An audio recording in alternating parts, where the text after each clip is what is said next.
दरअसल आपको बता दें, महाराष्ट्र पिछले 1.25 साल से देश की सियासत का हॉट स्पॉट बना हुआ है। पहले शिवसेना में बगावत के बाद प्रदेश सत्ता परिवर्तन का गवाह बना और फिर राष्ट्रवादी कांग्रेस पार्टी एनसीपी में भी टूट हो गई। एकनाथ शिंदे ने शिवसेना के 40 विधायकों के साथ बीजेपी से हाथ मिला, पहले सूबे में सरकार बनाई और फिर पार्टी के नाम और निशान की जंग में भी उद्धव ठाकरे को मात दे दी।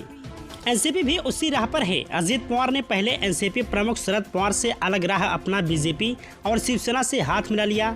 अजित महाराष्ट्र सरकार में डिप्टी सीएम बन गए और अब पार्टी के नाम निशान की लड़ाई भी चुनाव आयोग की चौखट पर लड़ी जा रही है। महाराष्ट्र की दो पार्टियां अब 4 दलों में बढ़ चुकी हैं। शिवसेना का नाम निशान गंवाने के बाद उद्धव ठाकरे शिवसेना यूबीटी बनाकर सक्रिय है, तो वहीं एनसीपी में भी 2 गुट हो गए हैं।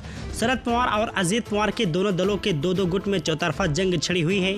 उद्धव ठाकरे एकनाथ शिंदे और उनके समर्थकों को गद्दार बताते नहीं चूक रहे, तो वहीं शरद पवार ने अलग राह पकड़ने वालों को सबक सिखाने की बात कही थी, लेकिन अब ये कहते नहीं थक रहे हैं कि अजित भी एनसीपी के ही नेता हैं। महाराष्ट्र की इस चौतरफा सियासी लड़ाई में अब भारतीय जनता पार्टी बीजेपी की भी एंट्री हो गई है। गड़े मुर्दे उखाड़े जा रहे हैं।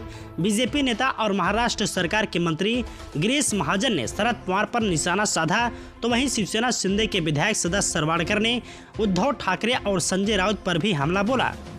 गिरीश महाजन ने नासिक में आयोजित कार्यक्रम को संबोधित करते हुए दावा किया कि 2019 में चुनाव के बाद शरद पवार ने बीजेपी को समर्थन का आश्वासन दिया था और वे 4 बैठकों में शामिल भी हुए थे। अजित पवार का शपथ ग्रहण तय था, लेकिन इसके बाद पवार ने इसे बीजेपी की चाल बता दिया, जबकि ये पवार की अपनी गुगली थी।